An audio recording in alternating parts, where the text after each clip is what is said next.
Welcome to the Answers for Elders radio show. Meet the trusted experts who will give you straight answers and will help guide you on the path of later life care. Now, here's your host, founder, caregiver, and CEO, Suzanne Newman. And welcome back, everyone, to Answers for Elders Radio Network. And we are here with the Director of Development for the Washington chapter of the Alzheimer's Association, Mr. Cory Townsend. And Cory and we are talking about the walk to end Alzheimer's and the partnerships. And Cory, welcome back to the show. Thank you. Thanks for having me. So, Cory, I'm glad we're going to talk about this topic today. I know there's listeners right now. The reason why they listen to the show, I run into them all the time, is because they're likely taking care of a loved one. And oftentimes they have Alzheimer's disease. Most of them work full-time jobs. A lot of them are in the sandwich generation where they're, in between kids at home and trying to take care of a senior loved one. My story was, I've told it before, I had a, big 6-figure corporate job, and my mother had vascular dementia and she needed me, and they refused to give me time off to go take care of her. And I just left anyway. And this was back in 2006.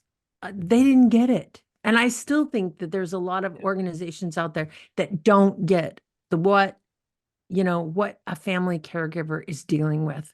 You guys do a lot in the way of education, but you also work with corporations to provide that extra layer of support. Do you not? We do. Yeah. And that's a great point, Suzanne. There are millions of folks that are trying to work full time in managing care at home for those living with dementia.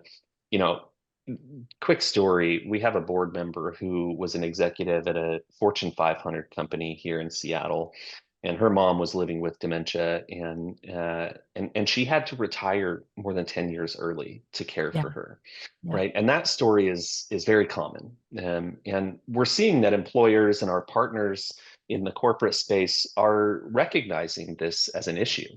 Mm-hmm. There are more than 25% of caregivers that have to either leave early or take time off from work or even retire early because of caregiving demands.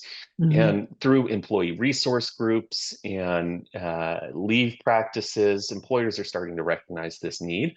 And we work closely with companies to help them understand that through education programming, and importantly, helping their employees to understand that we're here. The Alzheimer's Association is here for them with resources and support and information to help them on that caregiving journey. Everything from our 24/7 helpline to our website to support groups in the community. You can find all of those resources at alz.org.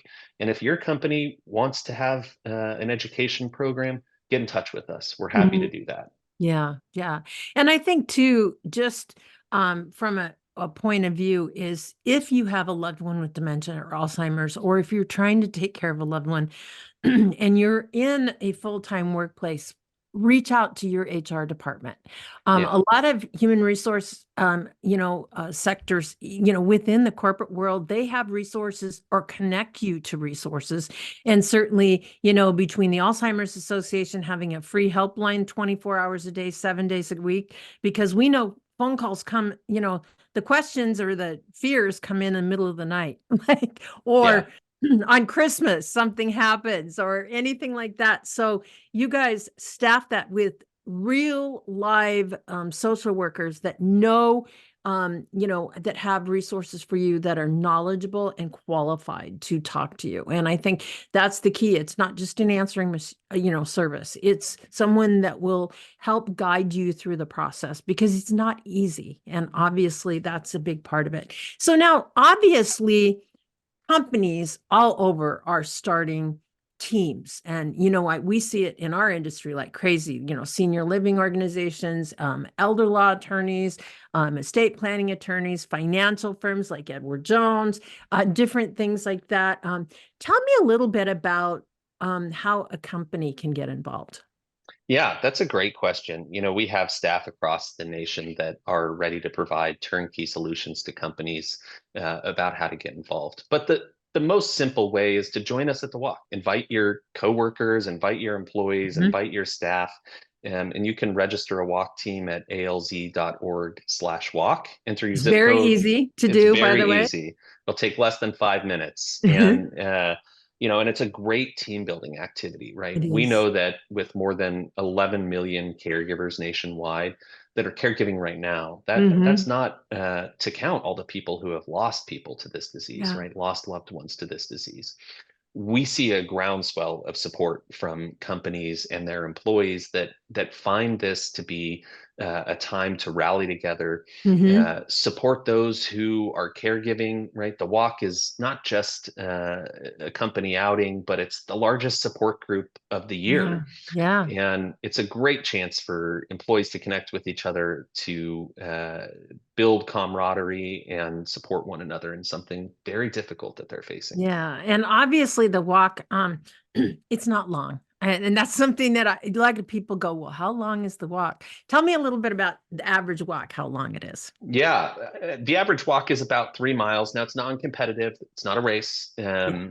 We're taking our time and we're going on a stroll, and Yeah. we're enjoying the walk together, and knowing that, together collectively, we're able to make a bigger difference than any of us can make individually. And Yeah. so it's an easy day, and it's a fun day, and it's a great opportunity to be with folks who understand what you're going through. Yeah. And I think that's the thing that I think um, doesn't get stated enough is the camaraderie. I know when I first participated in the walk, like probably 12 years ago, 13 years ago, um, I met and connected with so many people that told their stories.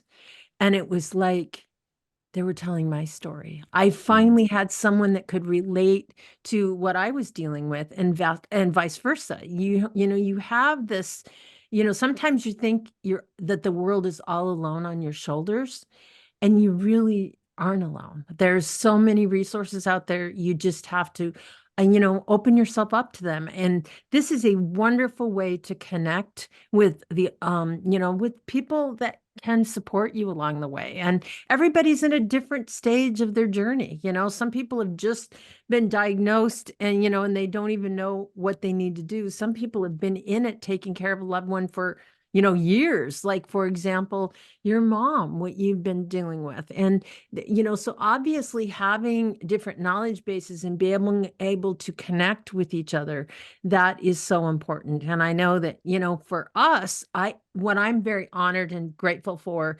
is, I do a lot of things all year long, but my family, they all participate in the walk on behalf of my mom. And, that to me, I'm going to get teary-eyed. It means the world to me that there is that support out there, and that statement that they make, that they take their Saturday and they post on social media and they raise money for Alzheimer's disease just on behalf. And it's very, very easy to do. So, Cory, I'm so thrilled to have you on the program. And so next segment, we're going to talk about starting a team, getting involved in the walk. And Cory and we're going to be right back right after this. Let's work together and help fund a cure in supporting the Walk to End Alzheimer's this year, and learn more and donate by visiting alz.org, or just call 800-272-3900. That's alz.org or 800-272-3900.